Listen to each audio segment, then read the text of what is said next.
Hey class, first video, super exciting. But this week's reading was very, very interesting. It kind of opened my eyes about the Western civilization and the tradition of it as well. Sorry, I'm going to go here because the kids are loud right here. But yeah, whenever we ask about the Western civilization is still relevant today, I think the answer is absolutely yes. But I do not think its relevance came from arguing that West has always been right, or the Western civilization followed a path of progression. Instead, I think Western civilization remains relevant because so many ideas that we debate today, like freedom, human dignity, individual rights, virtue, and the roles of government, developed through its long and complicated tradition. One of the things I found most interesting in the Bradley's discussion of the West is that even defining Western civilization is difficult. It's less of a geographic location and more of a tradition, which I resonated pretty well with. He points out that Byzantine and the Islamic world were also heirs to the Greek and Roman civilizations. In fact, he argues that Greece and the Romans might be better understood as part of Western's culture ancestry than simply calling Western civilization themselves. I think that disagreement is actually part of what makes Western civilization worth studying, the disagreement of this. We do not have to pretend that there's perfect straight line from Athens to the United States. Historical traditions change over time. Just like I teach my 6th and 7th graders, history is messy. There's not a straight line, right?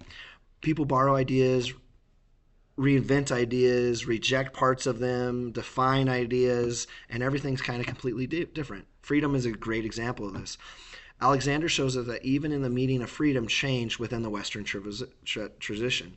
In classical Greek philosophy, freedom was not simply the ability to do whatever person wanted, like how we kind of think of it as today. Socrates, Plato, Aristotle connected freedom with self-mastery, reason, and virtue. A person controlled by his own passions could actually be considered a slave to those passions, but even if no one was physically controlling him. It was significantly different from the modern liberal understanding of freedom.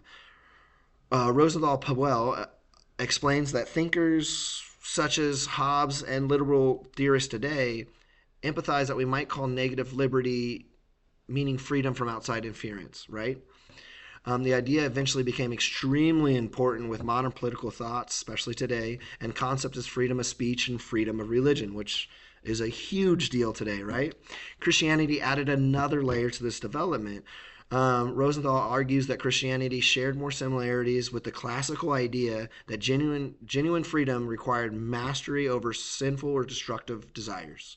At the same time, Christianity helped develop the idea that there are limits to what the state can demand from individual conscience. He connects the development to later emergence of moderate libertarianism. Sorry, need more coffee. This is ultimately why I think Western civilization remains relevant. We're still having these arguments. Simple saying of, if it's not relevant, why are we arguing about it, right? Does this actually mean to be free as individual rights absolute? Or do they come responsibilities? Is freedom more of a right or is it responsibility? What makes the government legitimate? Is it such thing as universal human dignity? What happens to individually liberty conflicts with another larger community? All of these ideas and concepts and issues we're facing today, right? What kind of makes Western civilization relevant today?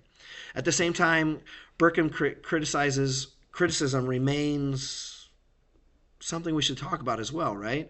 And the Western civilization should not mean treating the West as entire of human history or pretending it developed in isolation. He argues that the West should be instead understood as a civilization among others, right? So instead of separating them, putting them on a pedestal, it's just another civilization gapped with other civilizations.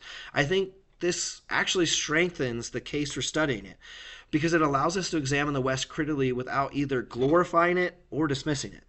Perhaps the strongest evidence in Western civilization is still relevant is that we're still arguing about it. We just talked about it. I just talked about this for 4.5 minutes.